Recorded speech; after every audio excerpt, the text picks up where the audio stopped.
Twitch streamer Kingsman was kicked out of a Marvel Rivals tournament worth $40,000. She was talking shit to him, she was degrading him, calling him a loser. But now whenever they face accountability, now they're the victim. Nope. Oh, no. A $40,000 Marvel Rivals tournament, 48 creators, and somehow the biggest story wasn't who won, it was who got kicked and why. One of the strongest players in the event didn't lose, didn't underperform. He got removed from his own team after trying to take the competition seriously. What makes it worse is that this wasn't just about pride or content. This was someone who actually needed the money for college, and instead of support, he ended up getting mocked and pushed out. And the way everything unfolded after that? It didn't stay quiet for long. Within days, the situation blew up across the community, and people started digging into exactly what went wrong. That's serious money, especially if you're not already a top streamer pulling steady income. And that's where Kingsman steps in, a highly skilled player who even hit rank 1 on PC using a controller, which already tells you everything you need to know. From the start, he made it clear he wasn't there to joke around. As a college student dealing with heavy tuition costs, his share of the winnings could actually make a real impact. That mindset makes perfect sense. If there's real money on the line, of course, you're playing to win. But this is where everything starts slipping. Kingsman ends up on a team led by CC, alongside Zach and a few others, and during their practice scrims, a major issue starts showing up that nobody can ignore. Zach refuses to switch off Black Widow, no matter what happens. And for anyone who plays Marvel Rivals, Black Widow is widely seen as one of the weakest picks right now. You need near-perfect aim just to make her somewhat useful, and even then, there are far stronger options sitting right there. Now picture this clearly. Kingsman is putting up 18 eliminations with only 2 deaths, completely dominating and carrying the team without breaking a sweat. Meanwhile, Zach is sitting at 0 eliminations and 5 deaths. 0 and 5 in a $40,000 competitive setting. And somehow it gets worse. Zach is playing on 200 ping, which makes precise aiming almost impossible.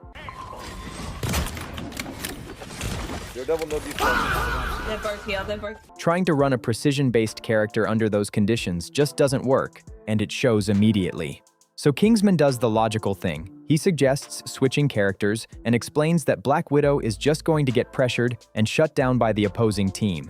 He even offers to move to support to help fix the team composition, showing he's willing to adapt for the team's success. At this point, it's clear he's focused on winning. No ego, just results. But instead of working with him, his teammates react badly. They tell him to be quiet, and the tone shifts fast. CC and the others start mocking him, calling him toxic, saying he's ruining the atmosphere, and treating him like the problem just because he wants to compete seriously. And that's what really stands out. Everyone signed up for a $40,000 tournament, yet the second someone pushes for better performance, he gets labeled as the issue? That doesn't add up, and it doesn't stop there, because things move from poor teamwork into direct personal attacks. Kingsman wasn't just dealing with teammates who wouldn't adjust. He was dealing with people trying to push him out completely. CC went to the organizers with complaints, accusing him of being toxic and disrespectful, all because he kept asking Zach to switch characters.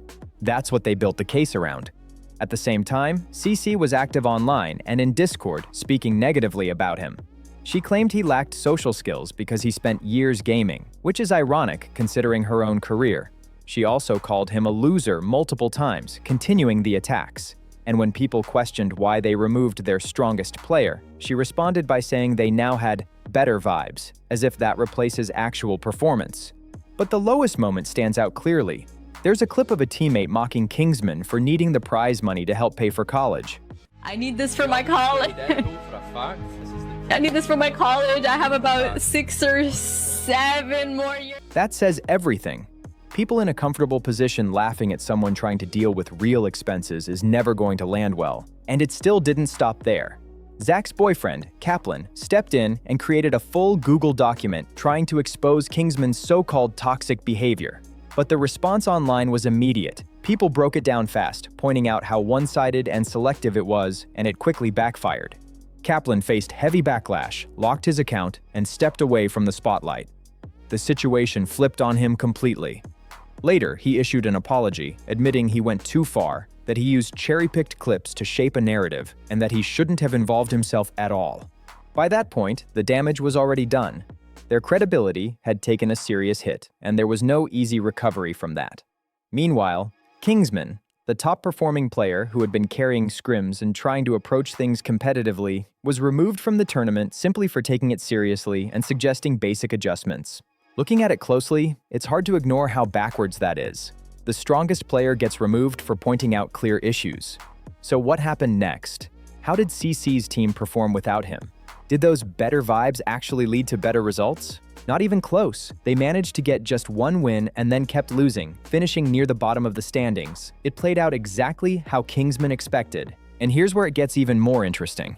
Kingsman had already predicted how things would go. He pointed out that serious teams would run triple support comps, and that Zac would get pressured early and taken out, making their strategy ineffective. And that's exactly what happened. Every prediction landed.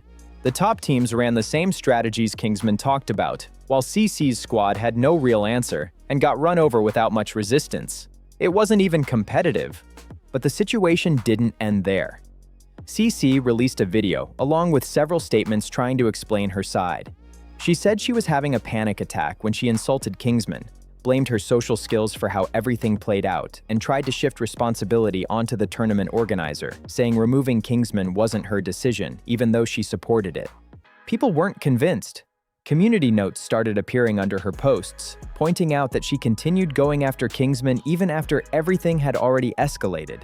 Others brought up past situations where she had taken shots at different players, adding more context that didn't help her case. Then things got even more questionable.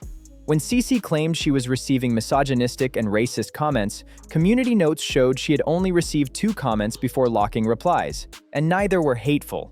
That claim didn't hold up under any real scrutiny. Then Kaplan's apology added another layer. He admitted he went behind Zac's back, even though she told him to stay out of it. He also took responsibility for escalating the situation and being a major reason Kingsman got removed, which directly contradicts the claim that it was only the organizer's decision. At that point, the stories just didn't match. The apologies felt more like quick damage control than something genuine. It came across like they were trying to manage the fallout instead of fully owning what happened. But then the story flips completely. The gaming community stepped in and backed Kingsman in a big way, almost instantly. When he went live, his stream took off fast, and within minutes, he brought in over $3,000 through donations and subscriptions. People supported him because they respected how he handled everything and wanted to help with his college expenses. And it didn't stop there. He posted a video on YouTube explaining the situation, and it quickly climbed close to 1 million views. That kind of reach can turn into real income, directly helping his situation. At the same time, CC's attempt to recover her image didn't land. Her apology video pulled views, but the engagement told a different story, and the comments were filled with criticism. It didn't stay contained either. The discussion spread far beyond the original community. The situation got so big that even major sports accounts joined in. The official Atlanta Hawks TikTok page posted about the drama, which shows how far it reached. At that point, it became bigger than Marvel Rivals, turning into a wider conversation about behavior in competitive gaming and streaming. And it highlights a real issue. Some creators treat competition like it should revolve around their personal comfort and content instead of actual performance. The focus shifts to showing up, collecting benefits, creating clips, and getting attention even when the results don't match. Then when someone actually focuses on winning, takes things seriously, and gives useful input, they get labeled as toxic. They get pushed out, their image gets targeted, and the whole situation gets flipped on them. That kind of environment hits hardest for someone like Kingsman, who had real stakes involved. He wasn't there casually, he was trying to turn this into something meaningful. So the takeaway is simple. If you enter a competitive event, then actually compete. If you're on a team, play your role properly. And if someone gives feedback that could help everyone win, maybe don't instantly turn on them and try to push them out. In the end, everything came full circle. The negative behavior got exposed, the people behind it faced real consequences, and the one person who stayed locked in on competing ended up getting backed by the community in a big way. What do you think about this situation? Was Kingsman right for pushing to win, or should he have just gone along with the vibe? Drop your thoughts below. And if you want more breakdowns like this, make sure you're subscribed so you don't miss the next one.